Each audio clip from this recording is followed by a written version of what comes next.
Hey everyone, welcome to Midnight Mystic Stories. I noticed a lot of you who are watching and enjoying the content aren't subscribed yet. If you love spine-chilling stories, creepy encounters, and unexplained mysteries, make sure to subscribe and turn on the notification bell. It really helps the channel grow and helps us keep bringing more of the content you love. And be sure to comment below where you are tuning in from. Thank you and enjoy the video. I learned a valuable lesson that day about trusting my gut, even when it's screaming something that my brain is desperately trying to ignore. It's a lesson that came wrapped in a bizarre and unsettling package courtesy of a dating app called Bloom. I'd been using Bloom for a couple of months, mostly out of boredom and a faint glimmer of hope that maybe, just maybe, I'd stumble across someone worthwhile. My experiences so far had been pretty standard: awkward first dates, ghosting, and the occasional guy who seemed more interested in talking about himself than in actually getting to know me. Nothing terrible, just underwhelming. Then I matched with Julian. His profile was different from the usual fare. No shirtless gym selfies, no fishing pictures, no generic fluent in sarcasm bio. Instead, he had a few candid shots of himself hiking in the mountains, reading in a coffee shop, and volunteering at an animal shelter. His bio was simple and intriguing. Looking for someone to explore the world with, one weird adventure at a time. I swiped right without hesitation. We started chatting, and the conversations were surprisingly engaging. Julian was intelligent, witty, and had a genuine curiosity about my life and interests. He wasn't afraid to be vulnerable, sharing stories about his struggles with anxiety and his passion for environmental conservation. He seemed like a genuinely good person, someone who cared about the world and the people in it. After a week of chatting, we decided to meet up for a date. He suggested a vintage bookstore downtown, followed by a walk in the park. It sounded perfect. I was actually excited, a feeling I hadn't experienced in a long time when it came to dating. The bookstore was charming, filled with towering shelves of dusty books and the comforting aroma of old paper.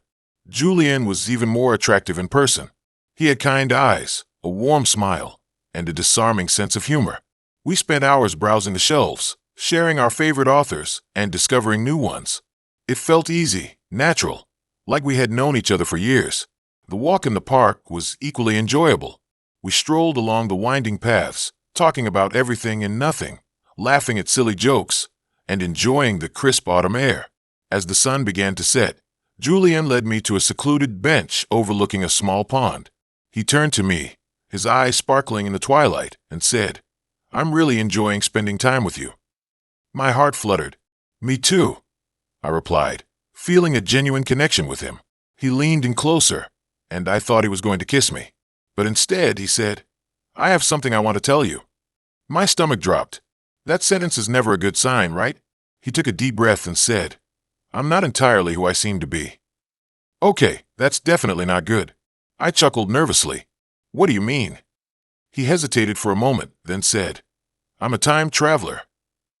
I stared at him, my mind struggling to process what he had just said. "A time traveler? Like from the future?" He nodded. "Yes, I've come back to this time to observe." I burst out laughing. "Okay, you're kidding, right? This is a really elaborate prank." He didn't laugh. His expression remained serious, almost pleading. "I'm not kidding. I know it sounds crazy, but it's the truth." I studied his face, searching for any sign of deception. But his eyes were sincere, his voice earnest.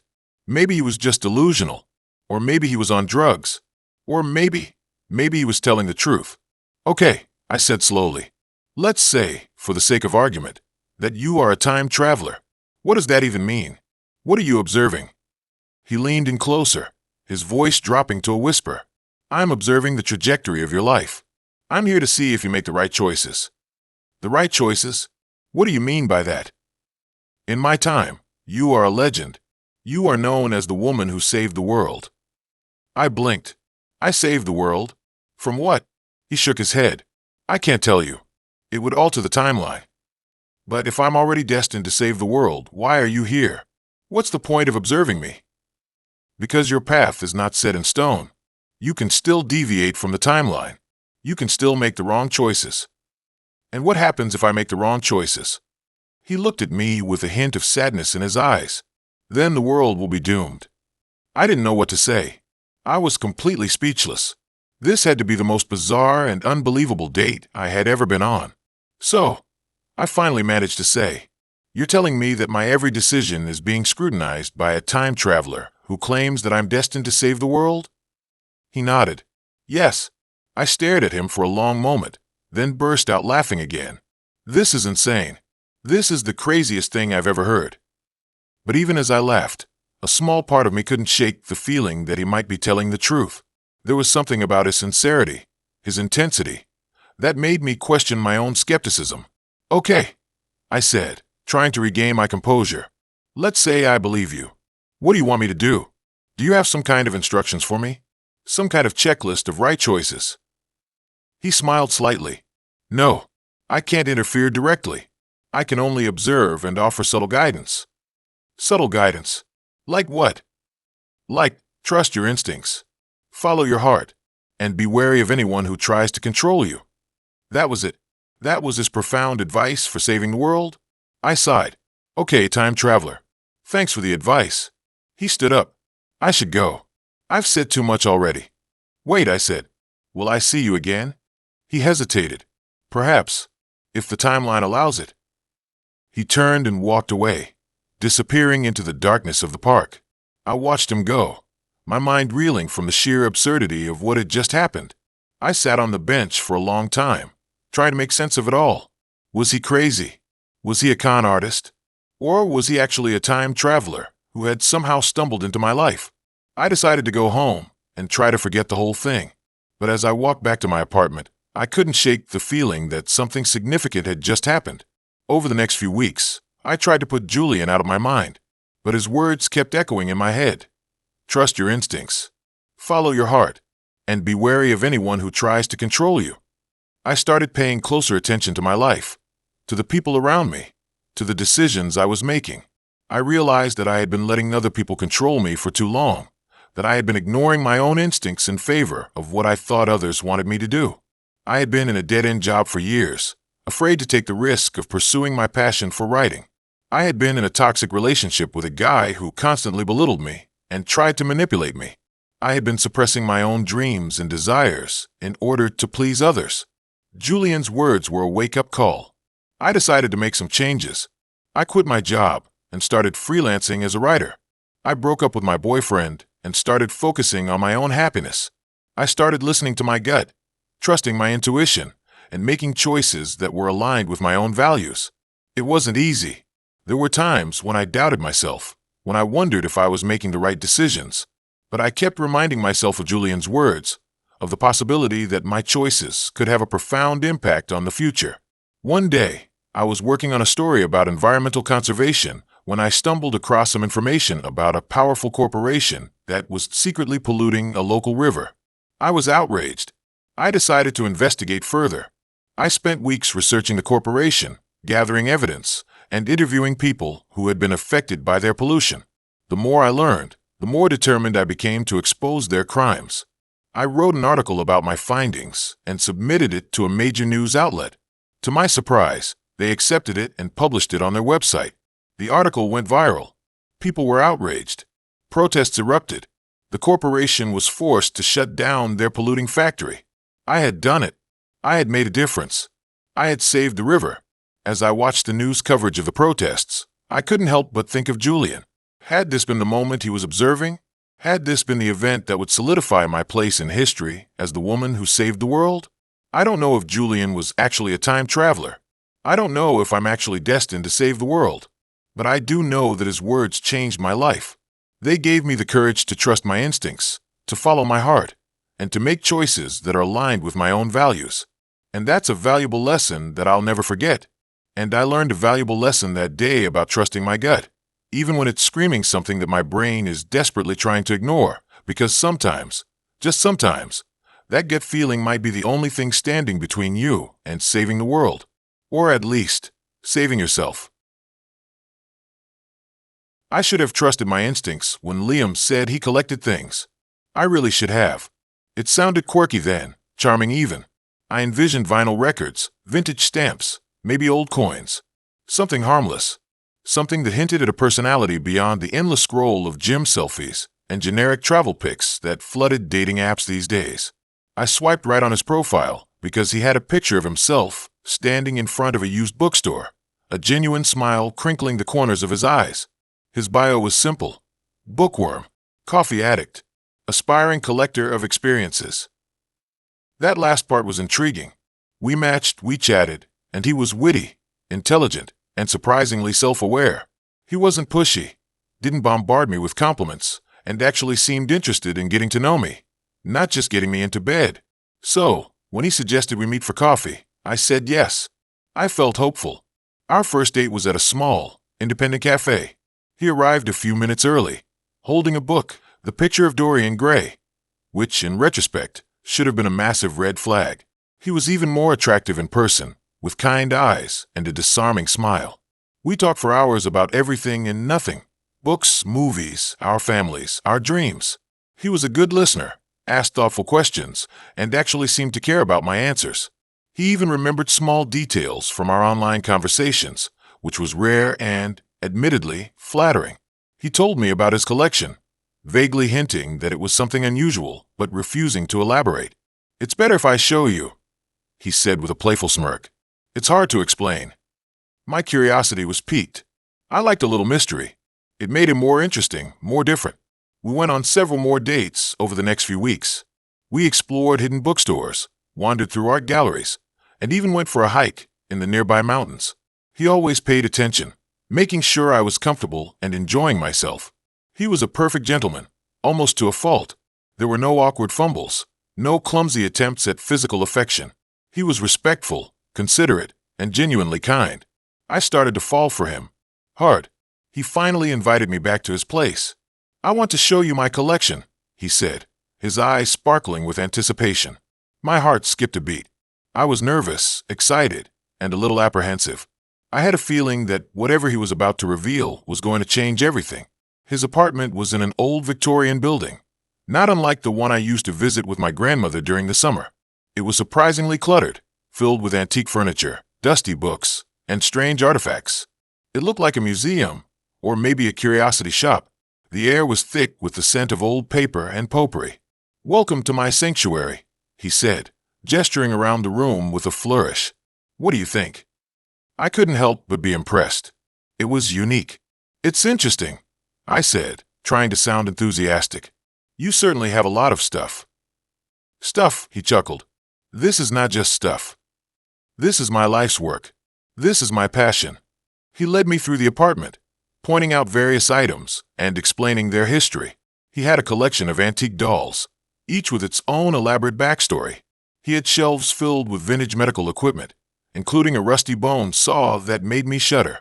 He had a taxidermied raven perched on a bookshelf, its beady eyes staring into the abyss. "And now," he said, his voice dropping to a whisper, "the pièce de résistance."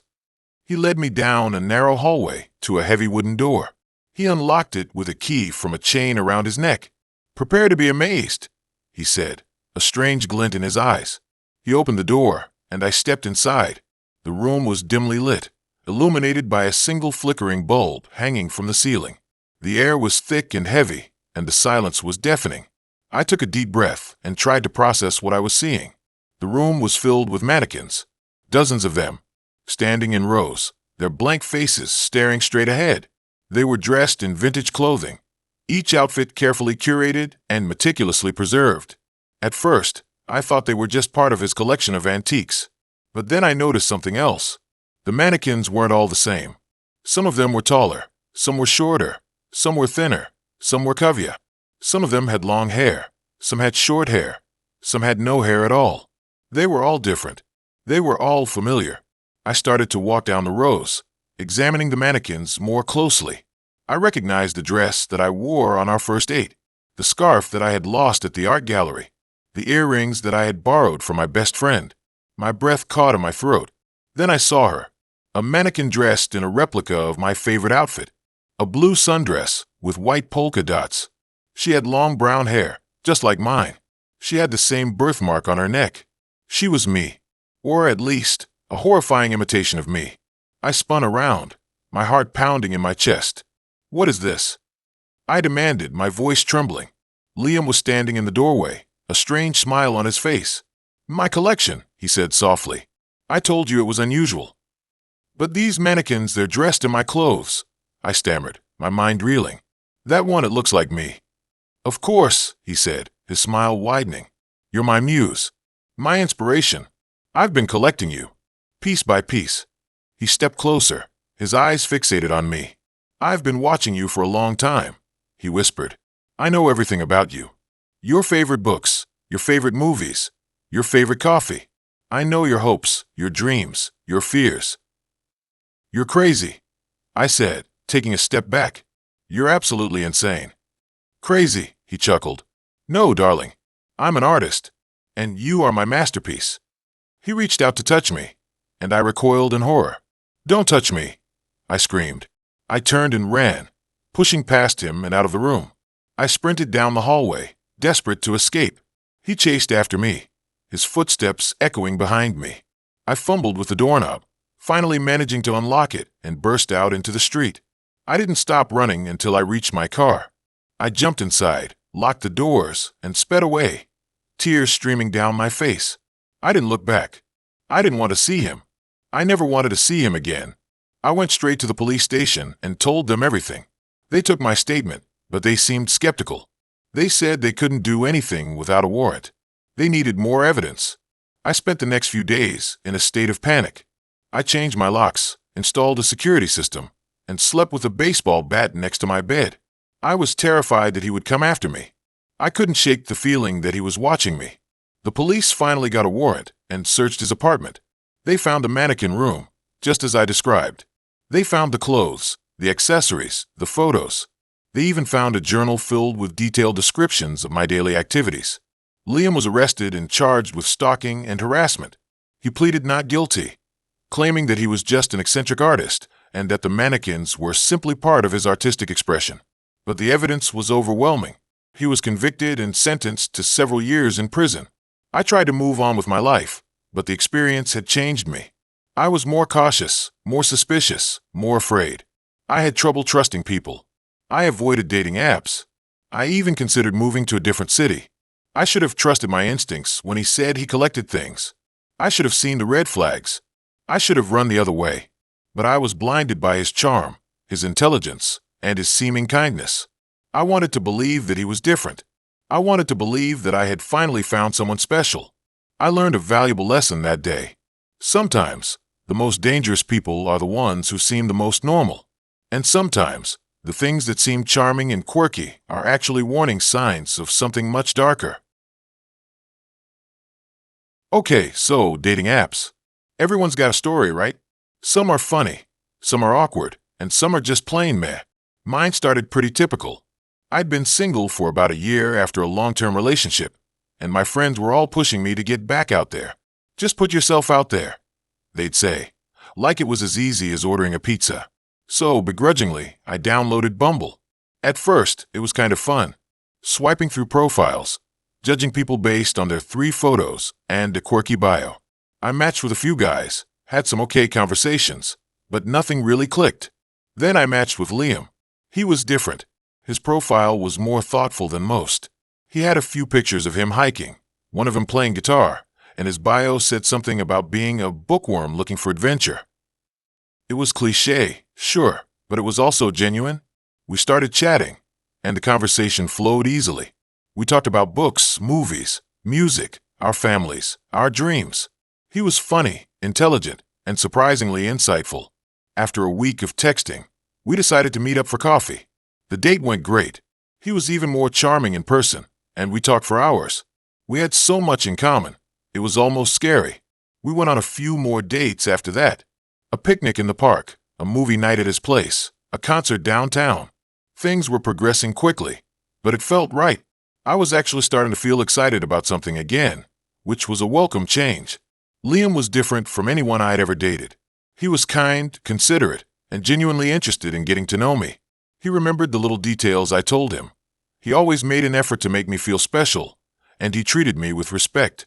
It was refreshing, especially after my last relationship, which had been, well, let's just say it wasn't the healthiest. A few weeks into dating, Liam started telling me about his past. He was pretty open about it, which I appreciated. He'd had a rough childhood. His parents had divorced when he was young, and he'd moved around a lot. He talked about struggling with anxiety and depression, but he seemed to be managing it well. He was in therapy. He exercised regularly, and he had a strong support system of friends and family. I admired his vulnerability and his willingness to be open about his struggles. But then things started to shift, subtly at first. He started becoming possessive. He wanted to know where I was at all times, who I was with, what I was doing. He'd text me constantly, and if I didn't respond right away, he'd get anxious and start calling. At first, I brushed it off as him just being really into me, but it started to feel suffocating. I felt like I couldn't breathe. He also started isolating me from my friends. He'd make little comments about them, saying they were bad influences, or that they didn't really care about me. He'd try to convince me to spend all my time with him, saying that we were meant to be, and that we didn't need anyone else. Again, I tried to rationalize it. Maybe he just wanted to spend quality time together. Maybe he was insecure and needed reassurance. But deep down, I knew something wasn't right. One night, we were at his apartment, watching a movie.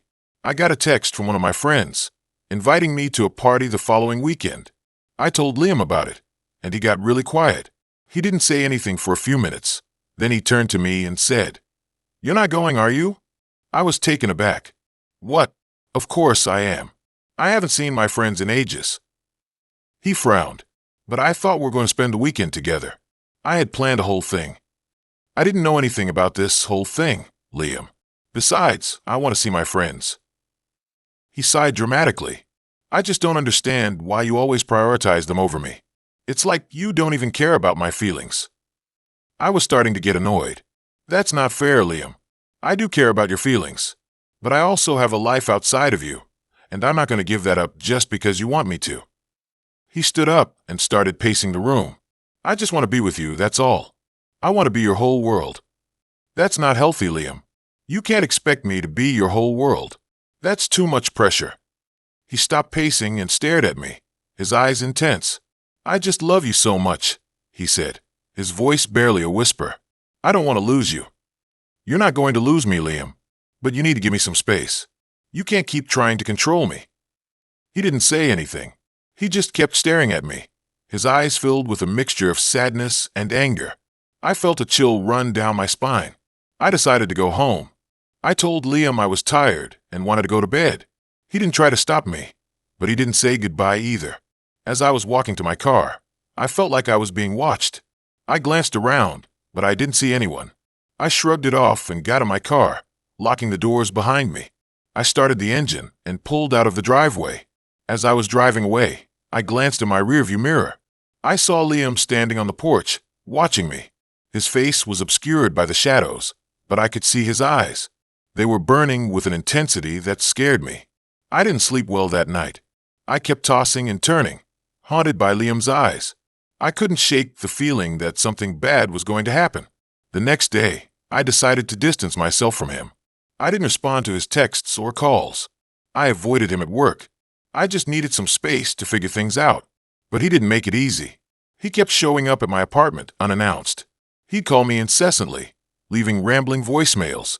He even started emailing me, sending long, emotional messages about how much he loved me and how he couldn't live without me.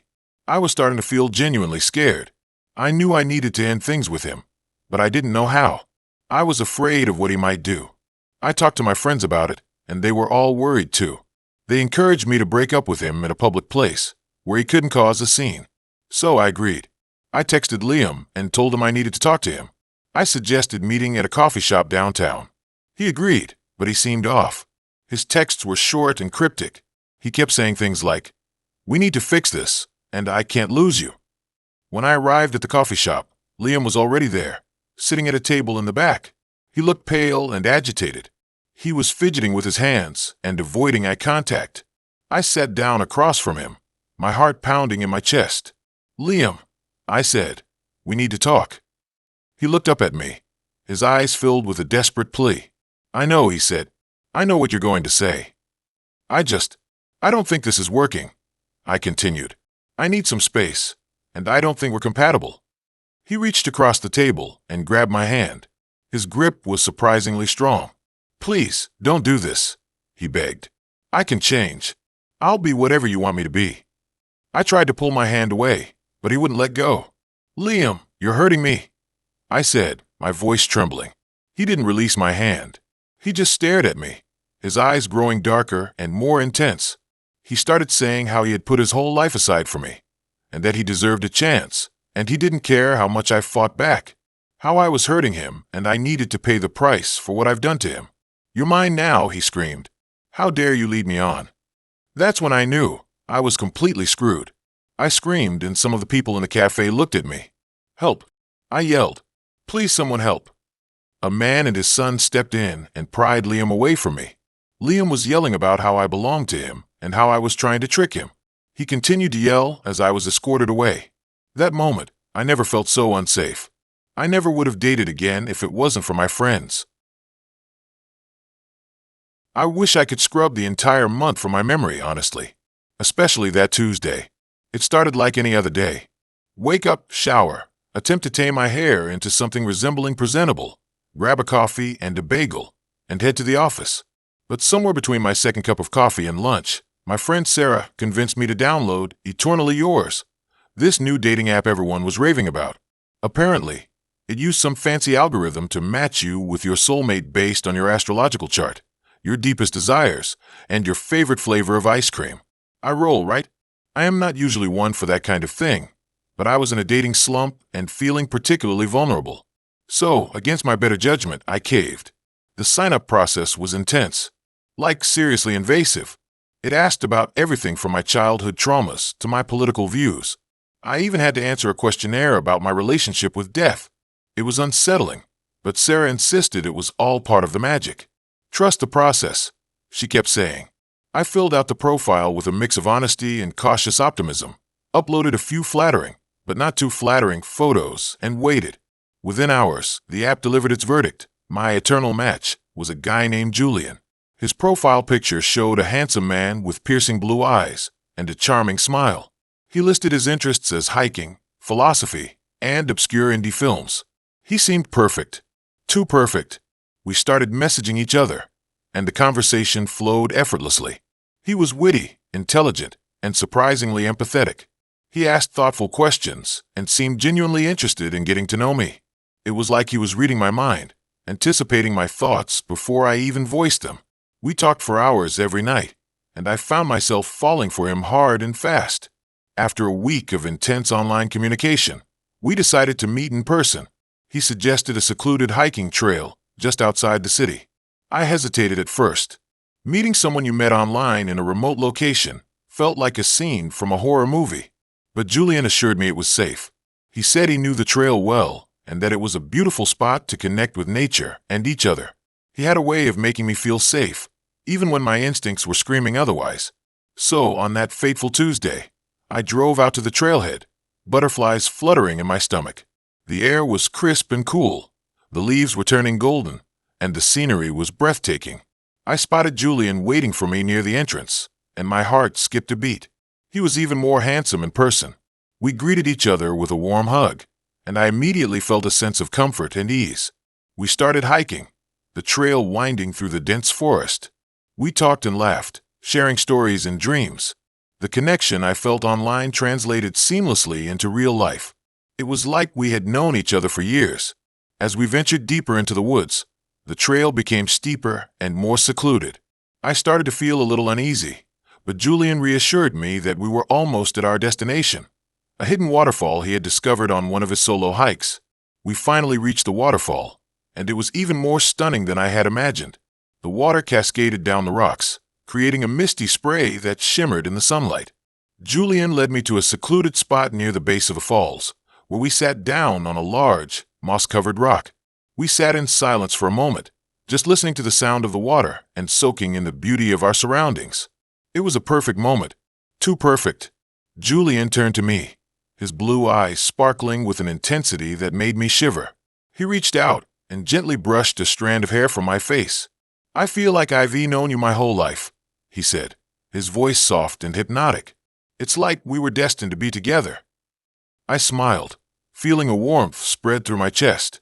"I feel it too," I said. He leaned in closer, and I closed my eyes, anticipating our first kiss. But it never came. Instead, I felt a sharp pain in my neck, followed by a wave of dizziness. My vision blurred, and I gasped for air. Julian was holding a syringe in his hand, his eyes filled with a chilling calmness. "I am sorry," he whispered, "but it has to be this way." I tried to fight him, but my body was already succumbing to the drug. My limbs felt heavy, and my mind was slipping away. The last thing I saw was Julian's face, his perfect smile twisted into a sinister grin. I woke up in a dark, unfamiliar room. My head was pounding, and my body ached all over. I was lying on a cold, concrete floor, my hands and feet bound with rope. I looked around the room, trying to make sense of my surroundings. It was a small, windowless space, lit by a single flickering light bulb.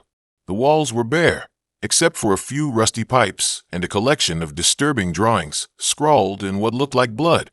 Panic surged through me. Where was I? What was happening? I tried to scream, but my voice was hoarse and weak. I struggled against the ropes, but they were too tight. I was trapped. After what felt like hours, the door to the room creaked open, and Julian stepped inside. He was carrying a tray with a plate of food and a glass of water. He set the tray down on the floor and knelt beside me, his expression devoid of emotion. "How are you feeling?" he asked, his voice unnervingly calm. I glared at him, my heart filled with rage and fear. "What do you want?" I managed to croak out.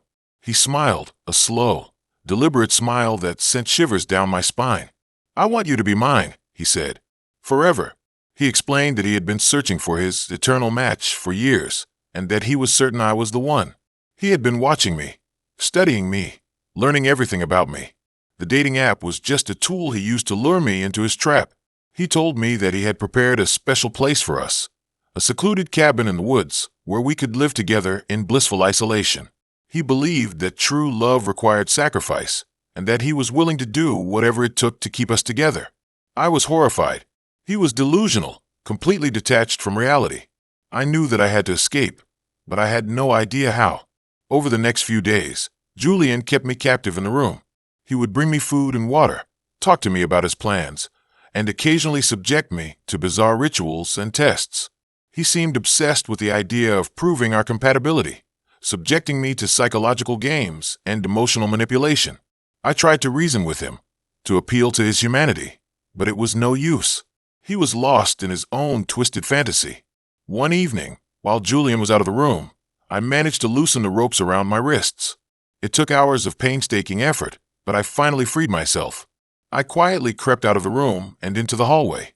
The cabin was dark and silent, the only sound the creaking of the floorboards beneath my feet. I made my way to the front door, my heart pounding in my chest. But just as I reached for the handle, Julian appeared behind me. He grabbed me by the arm and dragged me back into the room, his eyes blazing with fury. "I thought you loved me," he screamed. "How could you betray me like this?" He threw me to the ground and started hitting me, his anger fueled by his shattered illusions.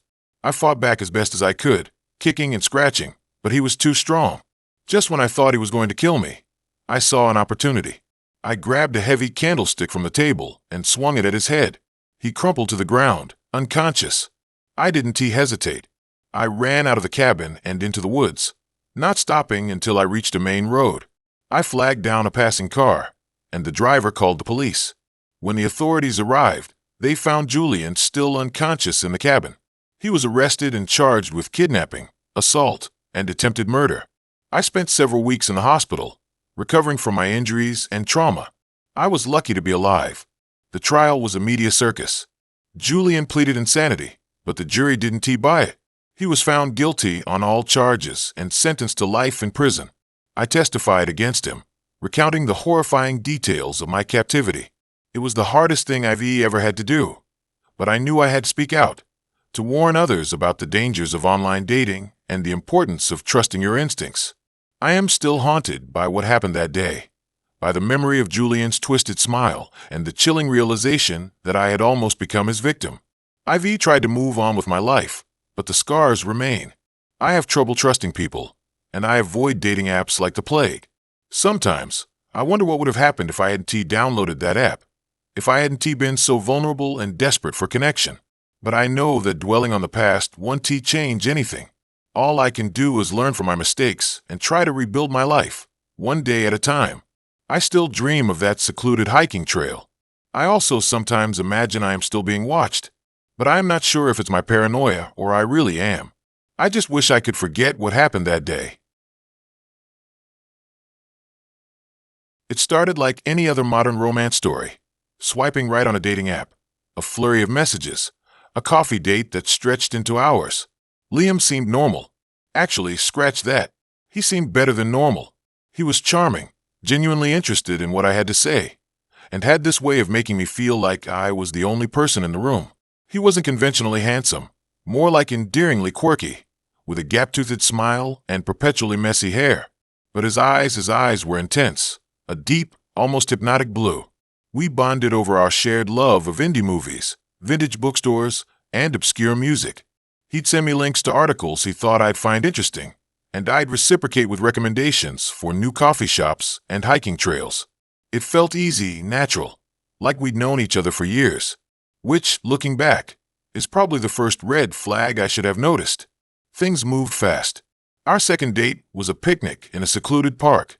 He brought a wicker basket filled with gourmet cheeses, crusty bread, and a bottle of chilled white wine. We talked for hours, laughing and sharing stories. As the sun began to set, he leaned in and kissed me. It was electrifying. I felt a connection, a pull, unlike anything I'd ever experienced. He started staying over at my apartment, then eventually just moved in. It wasn't a formal conversation or a conscious decision. One day, his toothbrush was in my bathroom, and the next, his clothes were taking up half my closet. I didn't mind. I was happy. I thought I was in love. That's when things started to get off.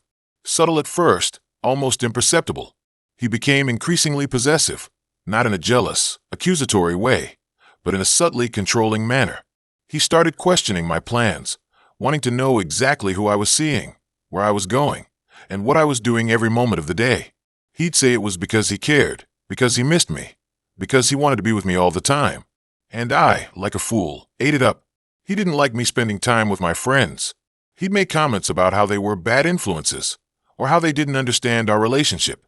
He'd say things like, "They're just jealous because they don't have what we have." Slowly but surely, I started seeing them less and less. I convinced myself it was because I was busy, because I was focusing on my relationship. But deep down, I knew it was because Liam didn't want me to see them. He started isolating me from my family too. He'd find fault with everything they did, criticizing their opinions, their lifestyles, even their appearances. He'd say they were toxic, and that they were holding me back. I remember one particularly painful conversation with my mother, where Liam just sat there, stone-faced, while I tried to defend his behavior. My mother's eyes filled with tears, and she said, "He's changing you, honey. You're not yourself anymore." I brushed it off, told her she was overreacting. But her words stuck with me. The compliments became fewer, the criticisms more frequent. He'd pick apart my appearance, my clothes, my hair. He'd say I wasn't taking care of myself, that I was letting myself go. He'd suggest I try new diets, new workout routines, new makeup styles. I started to believe him. I started to hate the way I looked, the way I felt. He started monitoring my phone, casually glancing at my messages when I wasn't looking. He'd ask who I was texting, what we were talking about. He even installed a tracking app on my phone for safety reasons, he claimed. I felt suffocated, but I was too afraid to say anything. I was afraid of what he might do. One night, I came home late from work. I had to stay late to finish a project, and I hadn't been able to call him to let him know. When I walked through the door, he was waiting for me, his eyes blazing with anger. He demanded to know where I had been, who I had been with.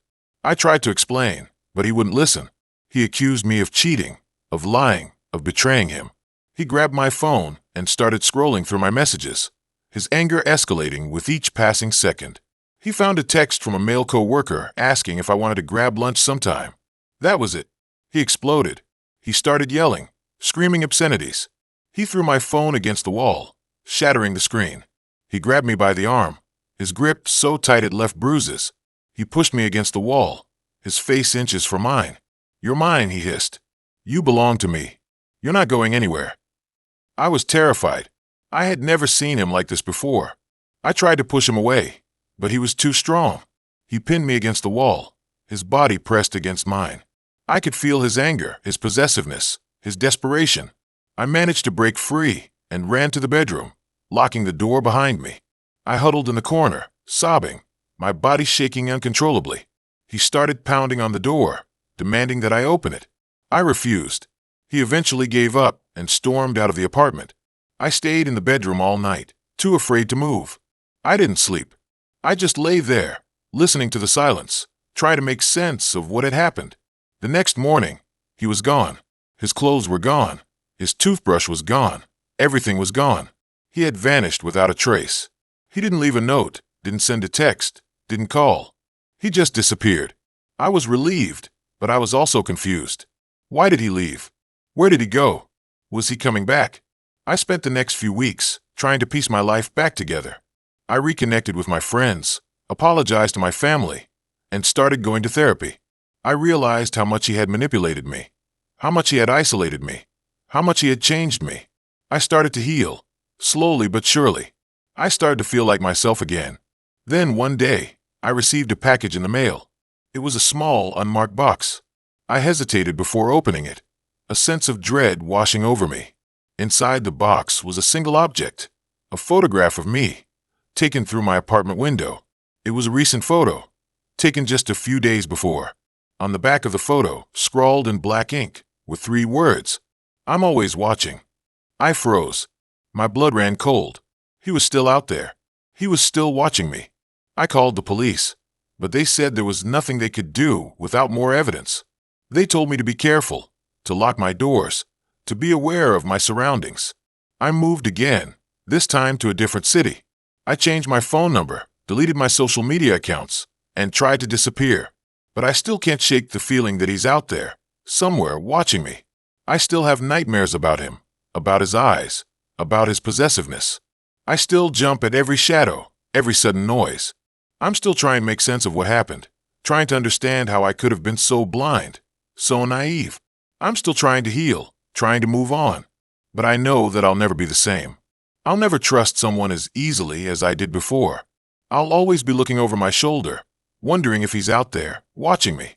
It's been years, and I still can't date again. The idea of letting someone get that close, that vulnerable, fills me with dread.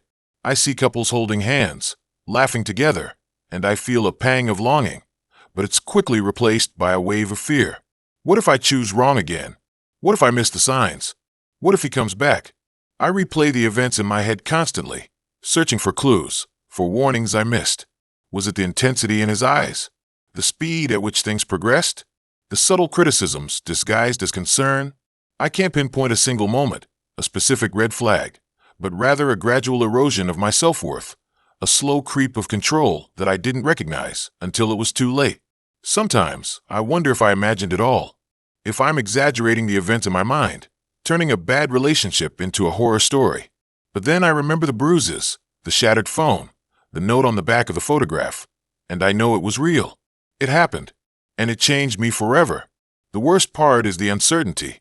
I don't know if he's moved on, if he's found another victim, or if he's still out there, waiting for the right moment to strike. The not knowing is the most terrifying thing of all.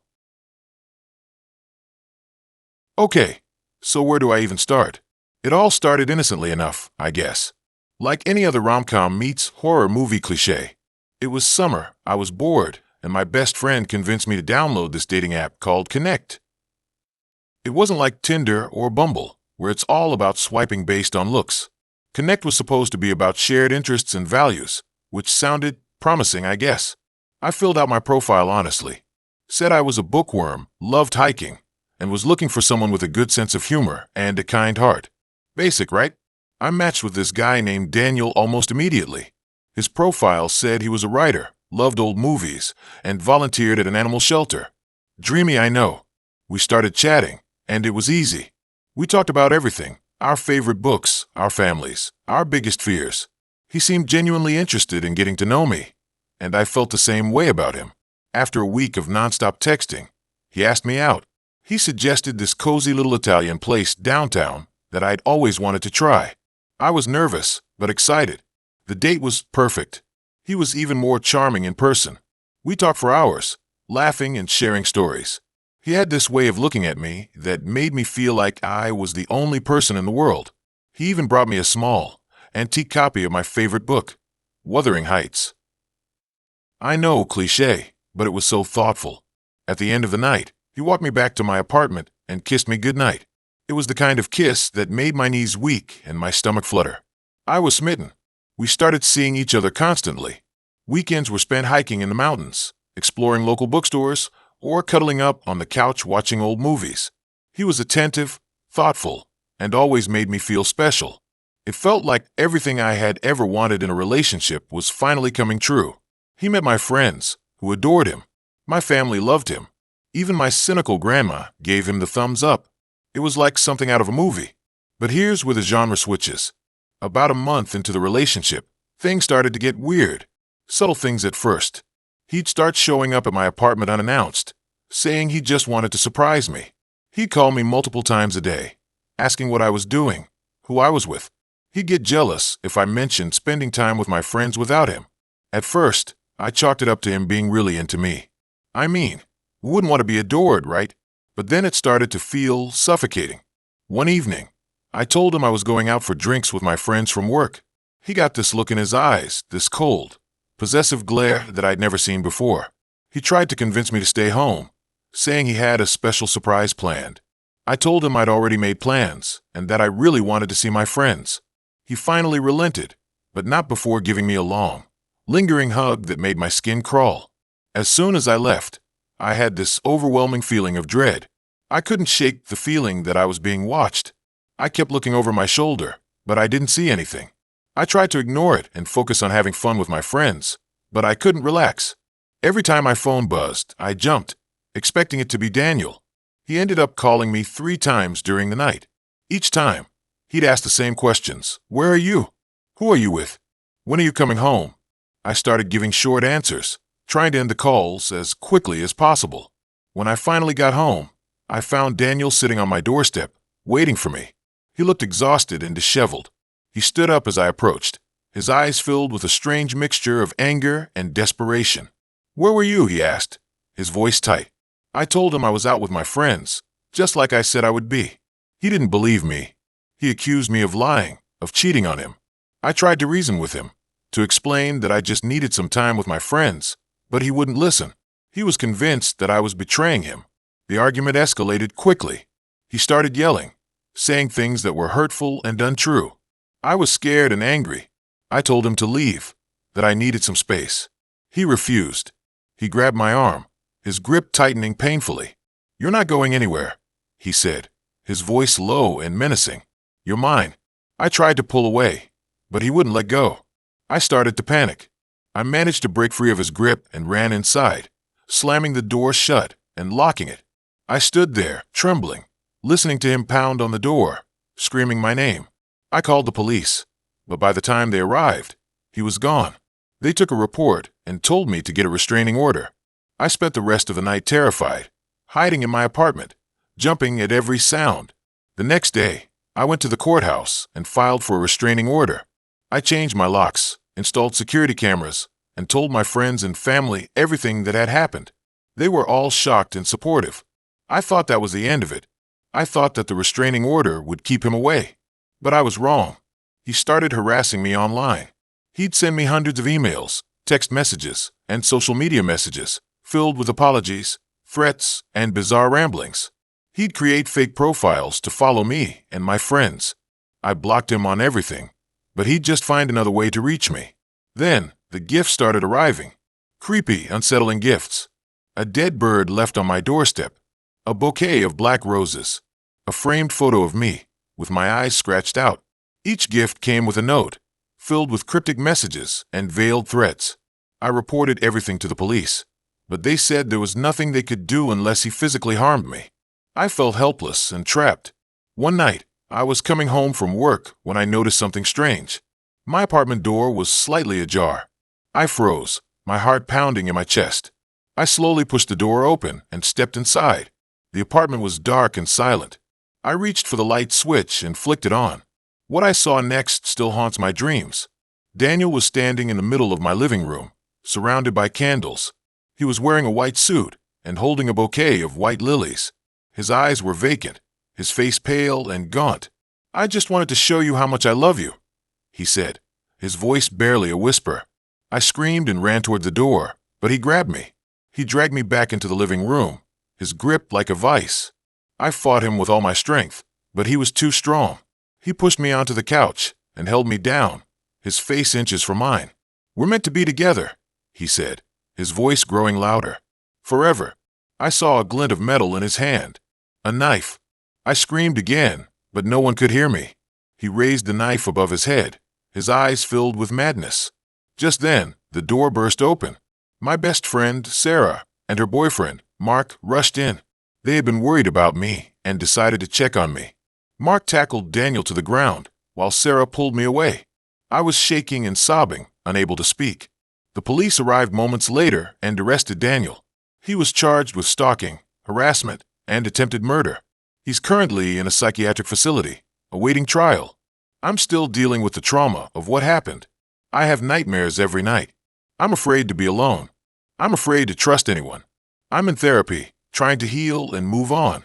But the memory of that night, the look in his eyes, the feel of his hands on me, it will never truly leave me. I deleted Connect. I may never date again. If it wasn't for Sarah and Mark, I wouldn't be here. I will forever be thankful. I always thought that those movies are never going to happen, but it happened. Maybe I should be more cautious of the people I meet. I didn't think anything of it at the time, but looking back, the profile was a little too perfect. Sarah, mid-20s, loved hiking, photography, independent films, and rescuing dogs. Basically, a carbon copy of my own interests, meticulously crafted, it seemed, to appeal directly to me. I had been on a dating app, one of the less mainstream ones, catering to a slightly alternative crowd, for a few months, mostly striking out with awkward coffee dates and ghosting situationships. So, when Sarah messaged me, complimenting my taste in obscure music and asking if I'd ever hiked the Black Forest trails, I was ecstatic. The conversation flowed effortlessly. We talked for hours, exchanging witty banter and deeply personal anecdotes. She was intelligent, funny, and seemed genuinely interested in getting to know me. I found myself looking forward to her messages, feeling a sense of connection I hadn't experienced in a long time. After a week of intense texting, we decided to meet for a hike. The day of the hike was crisp and sunny. Sarah was even more beautiful in person than in her pictures. She had this infectious energy, a way of making you feel completely at ease. We talked and laughed as we walked, the conversation seamlessly picking up where it left off online. We shared stories about our lives, our dreams, and our fears. It felt like I had known her for years. As we reached a particularly scenic overlook, she pulled out a thermos of hot chocolate and 2 mugs. "I thought we could use a little warmth," she said, smiling. We sat on a fallen log, sipping the hot chocolate and taking in the breathtaking view. The silence between us wasn't awkward. It was comfortable, peaceful. That's when she started talking about her past. She told me about a difficult childhood, a string of failed relationships, and a deep-seated fear of abandonment. She spoke with such raw vulnerability that I felt a pang of sympathy for her. I wanted to protect her, to show her that she was worthy of love and happiness. Looking back, that was probably when I started to lose myself. I became so focused on being her rock, her confidant, that I began to neglect my own needs and boundaries. I started spending every free moment with her, canceling plans with friends and family to be by her side. I convinced myself that this was what love was supposed to be like, selfless and all-consuming. Our relationship progressed quickly. Within a few weeks, we were practically living together. She moved most of her belongings into my apartment, and we started sharing everything: our meals, our clothes, our secrets. It felt like we were building a life together, a future. But beneath the surface of this idyllic picture, cracks were beginning to appear. Sarah was incredibly insecure and possessive. She constantly demanded reassurance of my love and loyalty. She would get jealous of my friends, even my family, accusing them of trying to steal me away from her. She also had a tendency to exaggerate her problems, to play the victim. Every minor inconvenience became a major crisis. If I was even a few minutes late coming home from work, she would be in tears, convinced that I had been in an accident or that I had left her. I tried to be understanding, to chalk it up to her past traumas. I told myself that she just needed time to heal, to learn to trust me. But her behavior was becoming increasingly erratic and controlling. She started monitoring my phone, checking my emails, and interrogating me about my whereabouts. She even started dictating what I could wear and who I could talk to. I felt suffocated, trapped. The woman I had fallen in love with on the dating app was slowly morphing into someone I didn't recognize. The witty banter and deep conversations had been replaced by constant arguments and accusations. The infectious energy had been replaced by a dark cloud of anxiety and paranoia. One evening, I came home from work to find her sitting in the dark, staring blankly at the wall. "What's wrong?" I asked, my voice laced with apprehension. "I know you're lying to me," she said, her voice flat and emotionless. "What are you talking about?" "You've been seeing someone else, haven't you?" I was dumbfounded. "That's ridiculous. I would never do that." "Don't lie to me," she screamed, jumping to her feet. "I saw the messages on your phone. You think I'm stupid, but I know what's going on." I tried to reason with her, to explain that she was mistaken, but she wouldn't listen. She was convinced that I was cheating on her, and nothing I could say would change her mind. The argument escalated, and she started throwing things, smashing furniture, and screaming obscenities. I was terrified. I had never seen her like this before. I tried to calm her down, to restrain her, but she was too strong. She scratched and clawed at me, her eyes filled with rage. I eventually managed to push her away and lock myself in the bathroom. I sat on the floor, trembling, listening to her pounding on the door and screaming threats. I didn't know what to do. I felt like I was trapped in a nightmare, a twisted version of the perfect romance I had imagined. After what felt like an eternity, the pounding stopped. I cautiously opened the door and peeked out. Sarah was gone. My apartment was a disaster zone, furniture overturned, glass shattered, clothes scattered everywhere. I felt numb, disoriented. I spent the night cleaning up the mess, trying to make sense of what had happened. I knew that I couldn't stay there, not with her. I packed a bag and left, driving aimlessly for hours, trying to escape the feeling of dread that had settled over me. I ended up staying at a friend's house for a few days, trying to figure out my next move. I filed a restraining order against Sarah, but I knew that it wouldn't be enough to keep her away. I was convinced that she would find me, that she would never let me go. I started seeing a therapist, trying to process the trauma of the relationship. I learned about manipulative behavior, emotional abuse, and the red flags I had missed along the way.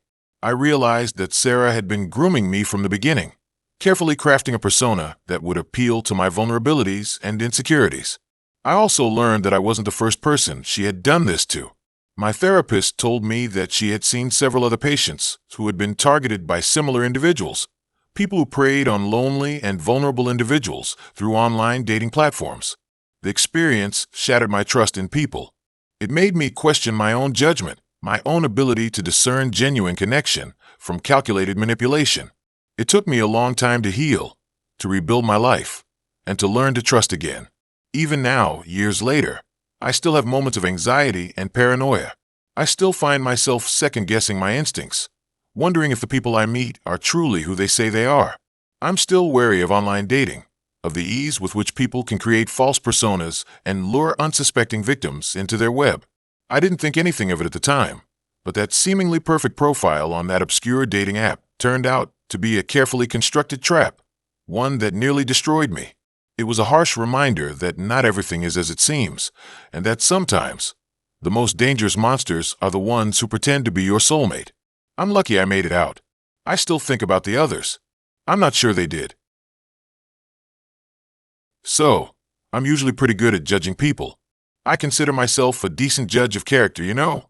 Not infallible, obviously, but I tend to pick up on red flags pretty quickly. I'm also fiercely independent and maybe a little too confident in my ability to handle myself in pretty much any situation. That's probably why I ignored all the warning signs when I met Ethan. It started like any other online dating story. I was bored, a little lonely, and swiping through profiles on one of those apps. Ethan's profile was intriguing. He wasn't conventionally handsome, but he had this intense gaze and a way of posing that made him look both vulnerable and powerful. He was an artist, which I always find attractive, and his profile mentioned a love for hiking and obscure films. We matched, we chatted, and within a week, we were making plans to meet up. The first date was at a cozy little bookstore cafe. He was even more captivating in person, with a low, soothing voice, and a way of making me feel like I was the only person in the room. We talked for hours about everything and nothing, and I found myself completely drawn in by his intelligence and his passion. He seemed genuinely interested in what I had to say, and he listened intently, making eye contact that sent shivers down my spine. Maybe that should have been my first clue. Looking back, I realized how expertly he mirrored my interests and opinions. He seemed to agree with everything I said, validating my thoughts and making me feel incredibly understood. It was intoxicating, but also a little too perfect. I dismissed it at the time, chalking it up to good conversation and a genuine connection. We went on a few more dates over the next couple of weeks. We saw that obscure film he had mentioned on his profile, which, admittedly, I didn't really understand but pretended to enjoy. Went for a hike in the nearby hills, and even spent an evening painting together in his studio. He was charming, attentive, and seemed completely smitten with me.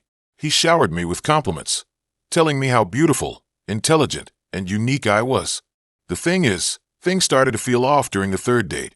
It started small. We were at the park hiking when he started talking about a past relationship. He mentioned his ex and how she had betrayed him. Then he said she had lied about him, and that she was crazy. I should have cut it off there, but he said he was better and that she was the problem.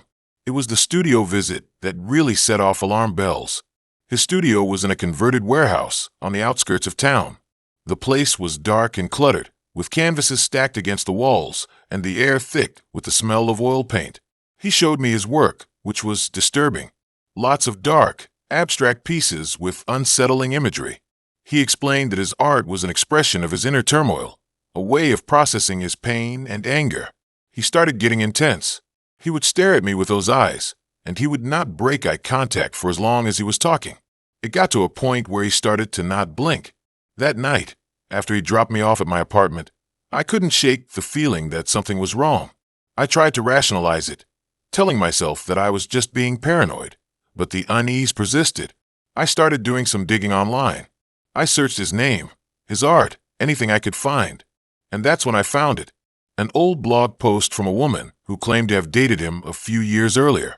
She described a similar pattern of behavior: the intense attention, the mirroring, the controlling tendencies. She said that he had become increasingly possessive and jealous, isolating her from her friends and family. She even mentioned that he had a history of anger issues and had been verbally abusive. I felt a cold dread creep into my heart. I wanted to believe it wasn't true, that she was just a disgruntled ex trying to ruin his life. But deep down, I knew there was something off about Ethan, something that I had been trying to ignore. I decided to cut things off immediately. I sent him a text message, telling him that I wasn't feeling a connection and that I didn't want to see him again. He responded almost instantly, asking why, pleading with me to reconsider. I ignored his messages. The next day, I received a barrage of texts and calls. He was angry, accusing me of leading him on, of playing with his emotions. He said that I was making a mistake, that I would regret it. I blocked his number. That's when things escalated. He started emailing me, writing long, rambling messages filled with apologies, accusations, and thinly veiled threats. He said that he knew where I lived, that he had seen me at my favorite coffee shop, that he was watching me. I was terrified. I called the police, but they said there was nothing they could do unless he made a direct threat or physically harmed me. They advised me to file a restraining order, but I hesitated. I didn't want to provoke him further. Over the next few weeks, he continued to harass me. He would leave notes on my car, send me anonymous gifts, and even show up outside my apartment building. I felt like I was constantly being watched, like I couldn't escape his gaze. I started carrying pepper spray with me everywhere I went. I changed my routine, avoided going out alone, and asked my friends to walk me home at night. I was living in a constant state of fear, my sense of safety completely shattered. One night, I was coming home from work when I saw him standing across the street from my apartment. He was just standing there, watching me, a sinister smile on his face. I froze, my heart pounding in my chest. I ran inside, locked the door, and called the police. They arrived quickly this time, and they finally agreed to file a restraining order. They took him into custody for questioning, and I felt a small sense of relief. But the relief was short-lived. He was released the next day, and the harassment started again almost immediately. He found ways to circumvent the restraining order, using burner phones and fake email addresses to contact me. I was at my wit's end. I felt trapped, helpless, and utterly alone. I knew that I had to do something, that I couldn't continue living like this. I decided to take matters into my own hands. I started documenting everything, collecting evidence of his harassment, and building a case against him. I contacted a lawyer, who advised me on how to strengthen my case and protect myself. I also started taking self-defense classes. I wanted to feel empowered, to know that I could defend myself if he ever tried to hurt me. I learned how to throw a punch, how to disarm an attacker, and how to use my voice to set boundaries and assert myself. Slowly but surely, I started to regain my confidence and my sense of control. I realized that I wasn't helpless, that I had the power to fight back. Finally, after months of relentless harassment, I had enough evidence to press charges. The police took him into custody again, and this time, they were able to build a strong case against him. He was eventually convicted of stalking and harassment and sentenced to several years in prison. I felt a wave of relief wash over me, a sense of closure that I hadn't thought possible. The experience changed me in profound ways. I realized that my sense of safety had been an illusion, that danger could lurk in the most unexpected places. I learned to trust my instincts, to listen to those little red flags that I had ignored in the past. I also learned the importance of self-reliance and self-defense. I vowed to never again be a victim, to always be prepared to protect myself. I'm still cautious when it comes to dating, and I take extra precautions to ensure my safety. I run background checks, meet in public places, and always let someone know where I'm going. But I refuse to let fear control my life. I'm determined to live fully and authentically, to embrace love and connection without sacrificing my safety or my sense of self. The experience with Ethan was a terrifying wake-up call, a harsh reminder that the world can be a dangerous place. But it also taught me the importance of resilience, of self-empowerment, and of never giving up on myself. I am still here, and I am still strong. The moment I knew something was wrong was when Mark told me he'd already picked out our wedding song. We'd been on 3 dates. 3. As in, we'd met up for coffee, shared a pizza, and seen a movie. I barely knew his middle name. Actually, I still don't. But here he was, beaming at me across my tiny kitchen table, telling me about this obscure acoustic ballad he'd found that perfectly captured our vibe. Our vibe. We didn't have a vibe. We had maybe an hour of combined meaningful conversation. Before Mark, my dating life had been pretty standard fare for a woman in her late 20s living in a city. A lot of swiping, a few decent conversations that fizzled out, the occasional promising date that ended with a polite, "I just don't feel a connection." Nothing earth-shattering, nothing terrible, just meh. I was starting to think I was destined to be a cool aunt who traveled the world with her cat. Then Mark appeared. We matched on Hinge. His profile was charmingly dorky. Pictures of him hiking, volunteering at an animal shelter, and holding a comically large stack of books. His bio said he was looking for someone to explore the world with, one bookstore at a time. I'm a sucker for a good bookstore. Our first date was at a coffee shop near my apartment. He was even more adorable in person, tall, lanky, with a mop of unruly brown hair and these bright, earnest eyes. He was a bit awkward, stumbling over his words and blushing easily, but it was endearing. We talked for hours about everything and nothing. Books, movies, travel, our families, our dreams. He seemed genuinely interested in what I had to say, and I found myself laughing more than I had in ages. The second date was even better. We went to my favorite pizza place, shared a bottle of wine, and talked even more. He remembered details from our first date, asked follow-up questions, and actually seemed to listen when I spoke. It was refreshing. It felt easy. The third date was a movie, a terrible rom-com that we both secretly enjoyed. We held hands in the dark, and when he walked me home, he gave me a sweet, chaste kiss on the doorstep. It was all very storybook. Too storybook, maybe. Because then came the wedding song. He'd come over to my place to hang out, which I assumed meant maybe watch another movie or play a board game. Instead, he pulled out his phone, his eyes gleaming with excitement, and said, "I have to play you this song. I found it yesterday, and I just know it's going to be our wedding song." I laughed, thinking he was joking. Wedding song. "Mark, we've been on 3 dates." He didn't laugh. His smile faltered, and he looked at me with genuine confusion. "But we're perfect together. I can feel it. This song, It just encapsulates everything we are. He started playing the song. It was sappy and overly sentimental, the kind of thing you'd hear in a Hallmark movie. As I listened, a knot of unease began to tighten in my stomach. This wasn't just enthusiasm, it was something else. Something intense. When the song ended, he looked at me expectantly. "So, what do you think?" I didn't know what to say. "It's nice, Mark. But honestly, it's a little early to be thinking about wedding songs, don't you think?"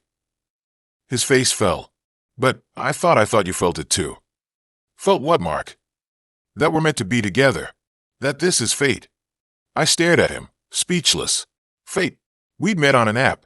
We'd known each other for, 2 weeks. "Mark, I like you. I really do. But this is the lot. We need to slow down." He didn't say anything for a long moment. He just stood there, staring at me, his eyes filled with a strange mixture of hurt and confusion.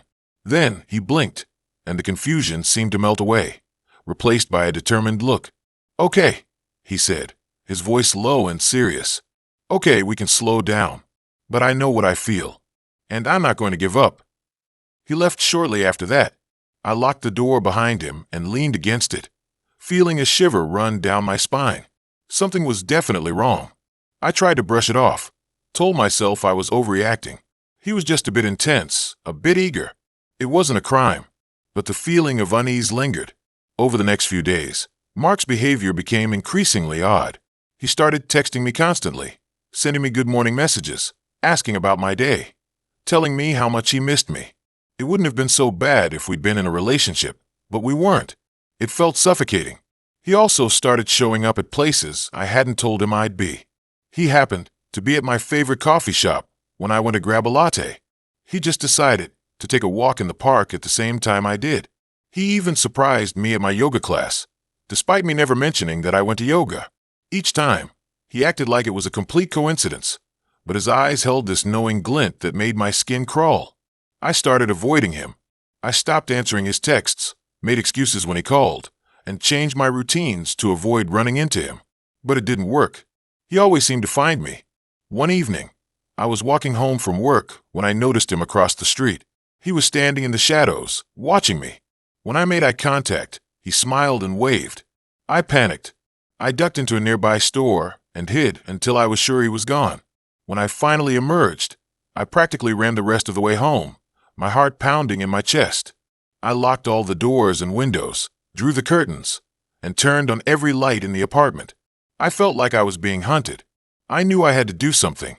I couldn't keep living like this, constantly looking over my shoulder, afraid to leave my own apartment.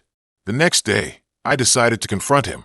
I texted him and asked him to meet me at the coffee shop where we'd had our first date. I knew it was a risk, but I couldn't take it anymore. When he arrived, he looked nervous.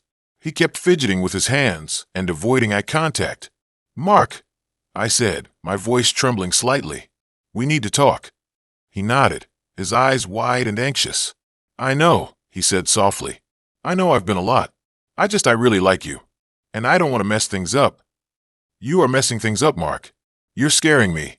You're showing up at places I haven't told you about. You're texting me constantly. You're talking about wedding songs after 3 dates. This isn't normal, Mark. This isn't healthy." His face crumpled. "But I thought you felt it too. I thought we had something special." "We did have something, Mark. But you ruined it. You pushed too hard, too fast. You didn't give me a chance to breathe." He looked at me, his eyes pleading. "Please," he said, his voice cracking. "Please don't give up on me. I can change. I promise. I'll slow down. I'll give you space. Just give me another chance." I hesitated. A part of me wanted to believe him. A part of me wanted to give him another chance. But the bigger part of me, the part that was screaming in my gut, knew that it was a mistake. "I'm sorry, Mark," I said, my voice firm. "I can't. I need you to leave me alone. I need you to stop contacting me. I need you to stay away from me." He stared at me for a long moment, his eyes filled with a chilling mix of anger and despair. Then he stood up, his face a mask of cold fury. "You'll regret this," he said, his voice low and menacing. "You'll see. We're meant to be together, and I'm not going to let you throw it away."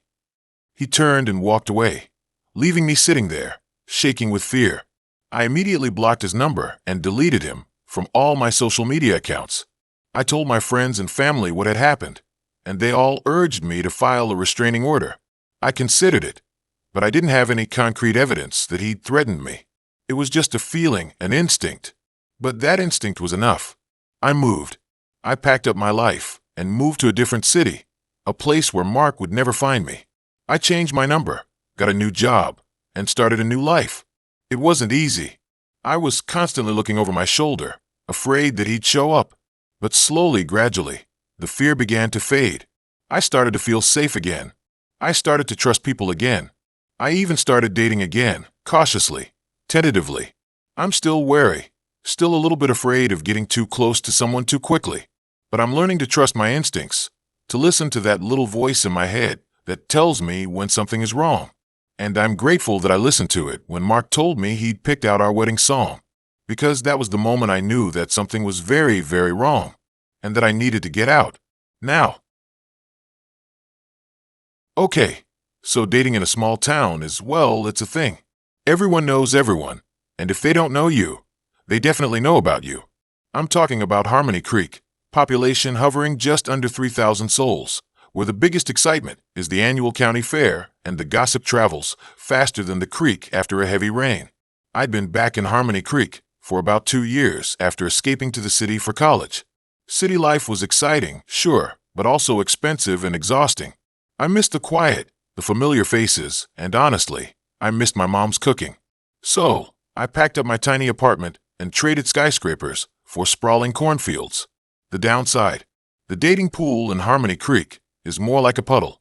I'd already dated, or at least gone on a few awkward dates with pretty much every eligible bachelor within a 20-mile radius.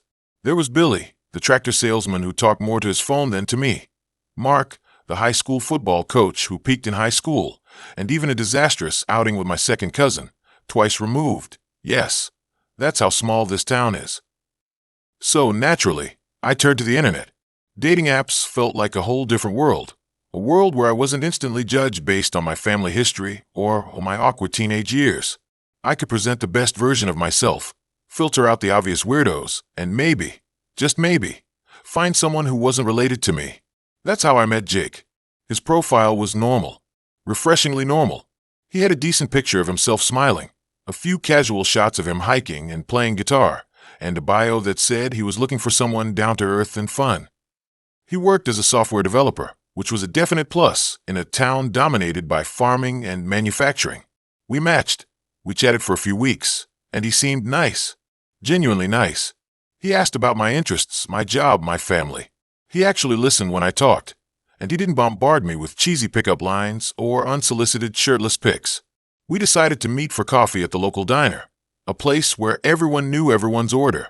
I was nervous, of course, but also cautiously optimistic. He looked just like his pictures, maybe even a little better in person. He had kind eyes, a warm smile, and a surprisingly good sense of humor. We talked for hours, about everything and nothing, and it felt easy, comfortable, like I'd known him for years. We went on a few more dates after that. We hiked in the woods, went to a drive-in movie, even helped my mom with her garden. He actually seemed to enjoy it. He fit in seamlessly with my life in Harmony Creek, and he seemed genuinely interested in getting to know me and my family. I started to let my guard down. I started to think that maybe, just maybe, I'd finally found someone special. Someone who wasn't a redneck, a football fanatic, or related to me. Someone who actually seemed to see me for who I was. Then came the fourth date. He suggested we go stargazing. There was a spot just outside of town, a hilltop overlooking the valley. That was perfect for it. It was secluded, quiet, and far away from the town's light pollution. I loved stargazing, and I was excited to spend some alone time with him. We drove out there in his beat-up pickup truck, windows down, singing along to old country songs on the radio. The sun was setting, painting the sky in hues of orange and purple. It was beautiful. He parked the truck at the top of the hill, and we spread a blanket out on the grass. The stars started to appear, one by one, like diamonds scattered across a velvet cloth. We lay there in silence, pointing out constellations and making up stories about the people who lived among the stars. He put his arm around me, and I leaned into him, feeling safe and content. Then he started talking. He started talking about how much he liked me, how he felt like we had a real connection. He said he'd never met anyone like me, anyone who understood him so well. He said he could see himself spending the rest of his life with me. It was sweet at first, romantic even, but then his words started to sound rehearsed, like he was reading them off a script. He kept saying the same things over and over again, using the same phrases, the same tone of voice. And then he started touching me. He started caressing my face, running his fingers through my hair, kissing my neck. It wasn't aggressive, not at first, but it was insistent. He wouldn't stop, even when I shifted away or tried to change the subject. I started to feel uncomfortable. My stomach clenched, and a wave of anxiety washed over me. I tried to tell him I wasn't ready, that I wanted to take things slow, but he didn't seem to hear me. He just kept talking, kept touching me, his voice growing more intense, his grip growing tighter. I tried to push him away, but he was stronger than I thought. He pinned me down on the blanket, his body pressing against mine. I could feel his breath on my neck, his heart pounding in his chest. "Jake, stop," I said, my voice trembling. "I don't want to do this." He didn't stop. He started kissing me, forcing his tongue into my mouth. I tried to fight him off, but he held me down, his hands gripping my wrists. I could feel tears welling up in my eyes, my body shaking with fear. And then he whispered in my ear, his voice low and raspy, "Don't worry, honey. You'll like it." That's when I never felt unsafe until that moment. It wasn't just the physical assault, the violation of my body. It was the look in his eyes, the coldness, the emptiness. It was like he wasn't even seeing me, like I was just an object to be used and discarded. I realized then that the Jake I thought I knew, the nice, kind, down-to-earth guy I'd been dating, was just a facade. Underneath the surface, there was something else. Something dark, something twisted, something terrifying. I don't know where I found the strength, but I managed to break free. I kneed him in the groin, and he doubled over in pain. I scrambled to my feet and ran towards the truck, fumbling for the keys in my pocket. He was right behind me, yelling, cursing, his voice filled with rage. I unlocked the truck, jumped inside, and slammed the door shut.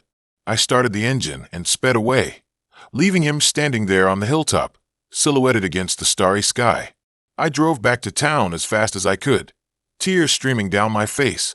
I went straight to the police station and told them everything that had happened. They took my statement, took photos of my bruises, and promised to investigate. They arrested Jake the next day. He denied everything, of course, claiming it was all a misunderstanding. But the police had evidence. They found my DNA under his fingernails, and they discovered that he had a history of similar offenses. He'd been charming his way into women's lives and then using them, abusing them, leaving them broken and traumatized. The trial was a nightmare. I had to relive the whole experience, over and over again, in front of a room full of strangers. I had to face Jake in court, see his cold, empty eyes staring back at me. He was convicted of assault and sexual battery and sentenced to several years in prison. It wasn't enough, not nearly enough, but it was something. I left Harmony Creek a few weeks later. I couldn't stay there anymore, not with the memories of what had happened. I needed a fresh start, a place where I could feel safe again. I still think about Jake sometimes, late at night, when I can't sleep. I wonder what he's doing, if he's changed, if he'll ever get out of prison. I try not to let it consume me, but it's hard. I'm still dating, cautiously. I've learned to trust my instincts, to listen to that little voice inside my head that tells me when something's not right. I've learned that appearances can be deceiving, and that even the nicest guys can have dark secrets. And I've learned that even in a small town, where everyone knows everyone, you can still be vulnerable. You can still be hurt. You can still be betrayed. And sometimes, the person you thought you knew best can turn out to be the person you should fear the most. The dating app was called Second Chance. Ironic, right? I downloaded it after my divorce, figuring I needed a second chance. I was in my late 30s, a bit beaten down by life, but still holding on to the hope that I could find someone to share my life with. The usual suspects, Tinder, Bumble, Hinge, felt too shallow, too geared towards fleeting encounters. Second Chance promised something deeper, connecting people who had experienced significant life changes and were looking for genuine connections. The interface was different, too. Instead of swiping, you answered a series of in-depth questions about your values, your hopes, your fears. The algorithm supposedly matched you with people who aligned with your answers on a fundamental level. It felt more thoughtful. Naive, maybe, but hopeful. That's how I met Julian. His profile was intriguing. He was a writer, divorced like me, with a passion for hiking and old movies. His answers to the questions were insightful, honest, and a little bit vulnerable. He seemed like a good person, someone who had been through the ringer and come out the other side with a sense of perspective. We started messaging, and the conversations flowed effortlessly. We talked about our divorces, our dreams, our favorite books, and the things that made us laugh. After a week of messaging, we decided to meet for coffee. He chose a small, independent bookstore cafe downtown. When I saw him waiting at a table, my breath caught in my throat. He was even more handsome in person than in his photos. He had kind eyes, a warm smile, and an easygoing demeanor that instantly put me at ease. The coffee date turned into lunch, and lunch turned into an afternoon spent wandering through the bookstore, discovering shared literary loves. We started dating regularly after that. He was everything I had been looking for: intelligent, compassionate, funny, and genuinely interested in getting to know me. He listened intently when I talked, remembered the little details, and always made me feel like I was the most important person in the room. He was attentive without being overbearing, supportive without being suffocating. He opened doors for me, pulled out my chair, and sent me goodnight texts. It felt like something out of a movie, too good to be true. And maybe it was. About a month into our relationship, I started noticing little things that didn't quite add up. Julian was incredibly private about his past. He'd mention his ex-wife in passing, but he always avoided going into any detail about their relationship or the reasons for their divorce. When I asked about his family, he'd brush it off, saying they lived far away and he wasn't close to them. He also never talked about his friends. I chalked it up to him being a naturally introverted person. Then there were the disappearances. He would occasionally go off the grid for a day or two without any explanation. He'd turn off his phone and wouldn't respond to texts or calls. When he resurfaced, he'd apologize profusely, saying he had a personal matter to attend to and couldn't be reached. The first time it happened, I was worried. The second time, I was annoyed. The third time, I started to get suspicious. One night, we were at his apartment watching a movie when I needed to use the restroom. While I was washing my hands, my eyes fell on a framed photograph on the shelf. It was a picture of Julian with a woman who wasn't me. It wasn't his ex-wife either. This woman was younger, with long dark hair and striking features. They were standing on a beach, smiling and holding hands. They looked deeply in love.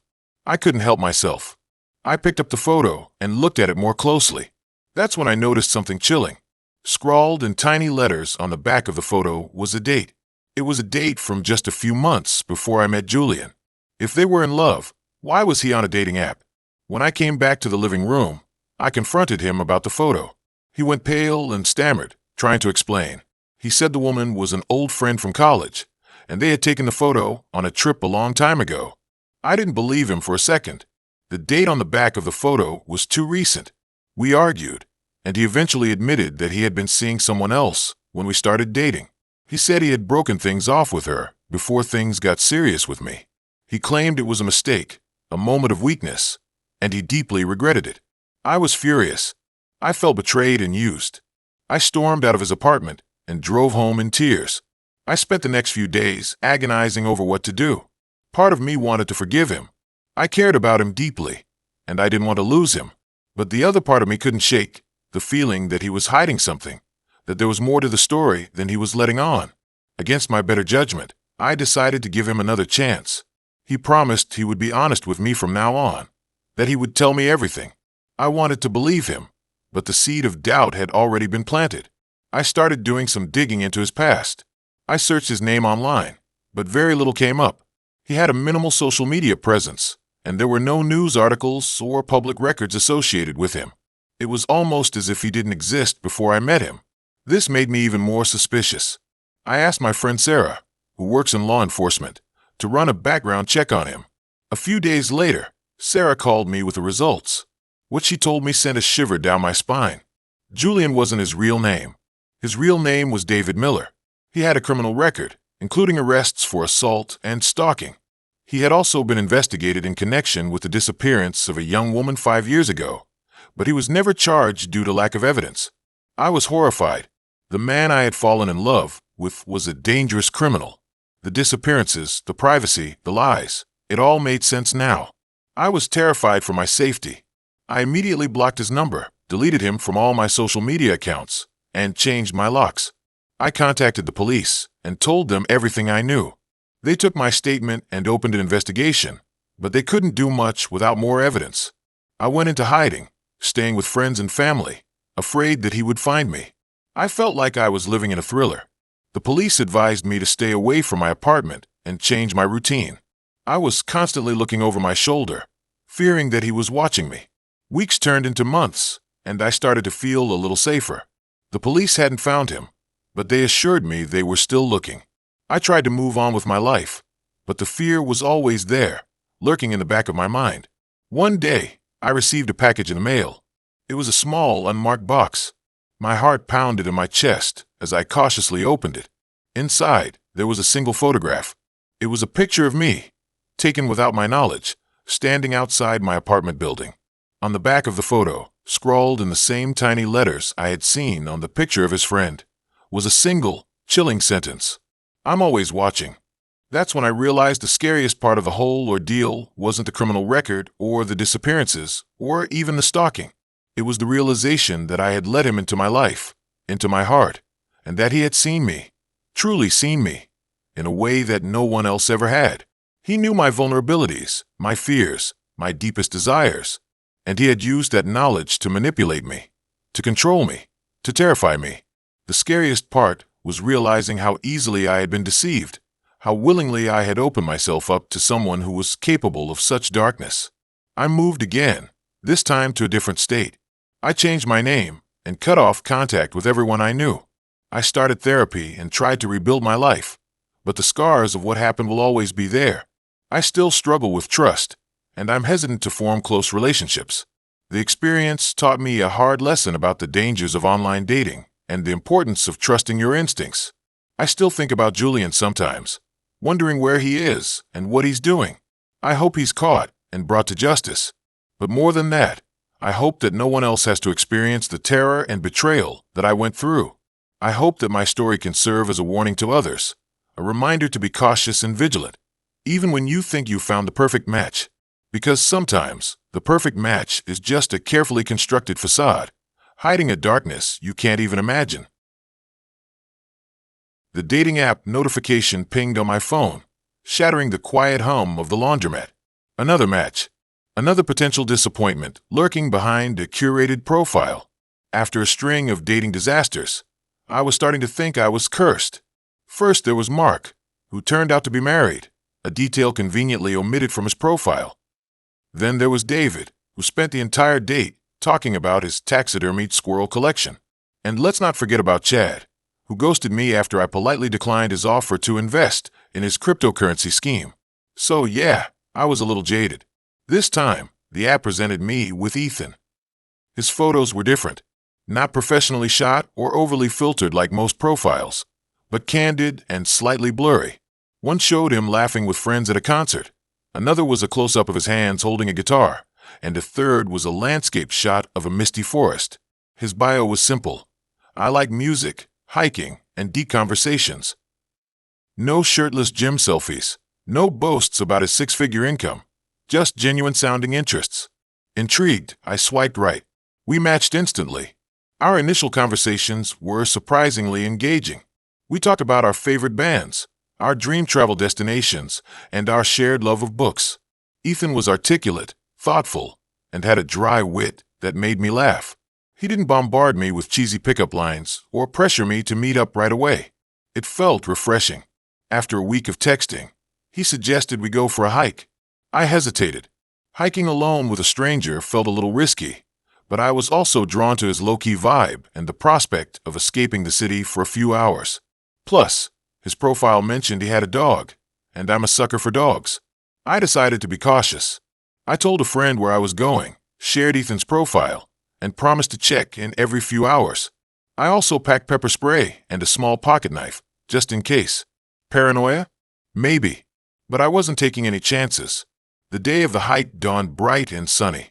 Ethan suggested a trail in a state park about an hour outside of the city. When he pulled up in his beat-up Subaru, a goofy-looking golden retriever poked its head out the window, tail wagging furiously. "This is Scout," Ethan said, smiling. "He's very excited to meet you." Scout was adorable. He slobbered all over me, jumped around like a furry kangaroo, and generally made it impossible not to smile. Ethan seemed genuinely amused by Scout's antics and quickly won me over with his easygoing charm. The hike itself was beautiful. The trail wound through towering pines and alongside a babbling creek. Ethan and I talked easily, sharing stories and laughing at Scout's clumsy attempts to chase squirrels. He seemed genuinely interested in getting to know me, asking thoughtful questions and listening intently to my responses. He even brought a thermos of homemade hot chocolate and a bag of trail mix, which was a definite bonus.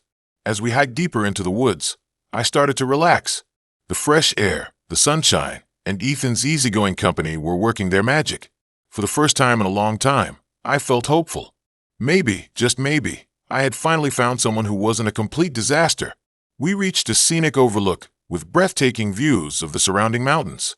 We sat on a fallen log, sipping hot chocolate and enjoying the view. Scout lay at our feet, panting contentedly. The sun warmed my face, and I felt a sense of peace wash over me. That's when things started to feel off. Ethan started talking about his past relationships. He spoke in vague terms, hinting at heartbreak and betrayal. He said he had been hurt badly, and that it was hard for him to trust people. I listened sympathetically, offering words of encouragement. Then his tone shifted. He started asking me about my past, about my previous relationships, my insecurities, my deepest fears. He asked increasingly personal questions, probing into my vulnerabilities. I felt a subtle shift in the dynamic, a sense that he was trying to dissect me, to understand my weaknesses. I started to feel uncomfortable. I tried to steer the conversation in a different direction, but he kept circling back to the same topics. He seemed fixated on my past failures, my perceived flaws. It was like he was trying to build a case against me, to find evidence that I was just as flawed and untrustworthy as his previous partners. The sun began to dip behind the mountains, casting long shadows across the trail. The air grew colder, and the woods seemed to darken around us. I felt a growing sense of unease, a prickling sensation on the back of my neck. I told Ethan that I wanted to head back. He didn't argue, but his demeanor had changed. He became quiet and withdrawn, his eyes fixed on some distant point in the woods. As we walked, the trail grew steeper and more treacherous. The path narrowed, and the trees closed in around us. The air was thick with the scent of pine and damp earth. Scout, usually so energetic, stayed close to Ethan's side, his tail tucked between his legs. We rounded a bend in the trail, and I saw something that made my blood run cold. A clearing. In the center of the clearing, a circle of stones. And in the middle of the circle, a fire pit filled with ashes. It looked like some kind of ritual site. I stopped dead in my tracks, my heart pounding in my chest. Ethan kept walking, seemingly oblivious to my alarm. "What is this place?" I asked, my voice trembling. He didn't answer. I grabbed his arm, forcing him to stop. "Ethan, what is this?" He turned to face me, his eyes dark and unreadable. "It's just a place to relax," he said, his voice flat. I didn't believe him. I looked around the clearing, my eyes scanning the trees. I noticed something glinting in the shadows. I took a step closer and saw it, a small, wooden carving hanging from a branch. It was a doll, a crude, unsettling doll made of twigs and twine. Its eyes were made of buttons, and its mouth was stitched shut with black thread. I reached out and touched the doll. A wave of nausea washed over me. I felt a dark, malevolent energy emanating from it. "Don't touch that," Ethan said sharply. I recoiled, my hand flying back to my chest. "What is this place, Ethan? What are you doing?" He took a step closer to me, his eyes burning with intensity. "I'm trying to find someone I can trust," he said, his voice low and menacing. "Someone who won't betray me. Someone who will be loyal." I realized then that this wasn't just a hike. This wasn't just a date. This was some kind of test, some kind of twisted game. And I was the target. "I don't understand," I said, my voice barely a whisper. He smiled, a slow, chilling smile that didn't reach his eyes. "You will," he said. "You will." He reached into his pocket and pulled out something small and metallic. A pocket knife. My breath caught in my throat. I backed away from him, my eyes wide with terror. "Ethan, what are you doing?" Put that away." He flipped open the knife, the blade glinting in the fading light. "I just want to see how honest you are," he said. I turned and ran. I ran as fast as I could, my lungs burning, my legs aching. I could hear Ethan behind me, his footsteps pounding on the trail. Scout barked frantically, but I didn't dare look back. I stumbled through the woods, dodging trees and leaping over fallen logs. I could feel Ethan closing in on me, his presence like a dark shadow looming over my shoulder. I didn't know where I was going. I just knew I had to get away from him. I finally burst out of the woods and onto a paved road. I looked back and saw Ethan standing at the edge of the trees, his knife still in his hand. He watched me for a moment, then turned and disappeared back into the woods. I ran to the nearest house and pounded on the door. A woman answered, her eyes wide with surprise. I told her what had happened, and she called the police. The police searched the woods, but they couldn't find Ethan. They found the clearing, the circle of stones, the fire pit, and the doll, but they didn't find him. They said he was probably just a harmless weirdo who liked to scare people. They said I was lucky to have escaped unharmed. But I knew better. I knew that Ethan wasn't just a harmless weirdo. He was something much darker, something much more dangerous. And the scariest part was realizing that he had been watching me. He had been studying me. He had been manipulating me from the very beginning. He had chosen me, not because he liked me, but because he thought I would be a good test subject, a good victim. He had known my vulnerabilities. He had exploited my insecurities. He had played on my desire for connection and belonging. He had made me believe that he was someone he wasn't, and he had almost succeeded in destroying me. I never went on another dating app after that. I was too afraid, too traumatized. I still have nightmares about Ethan, about the woods, the clearing, the doll, and the knife. I still see his face in my dreams. I don't know where he is now. I don't know if he's still out there, preying on unsuspecting women. But I know that he's changed me forever. I'll never trust a stranger again. I'll never let my guard down. I'll never be as naive as I was before.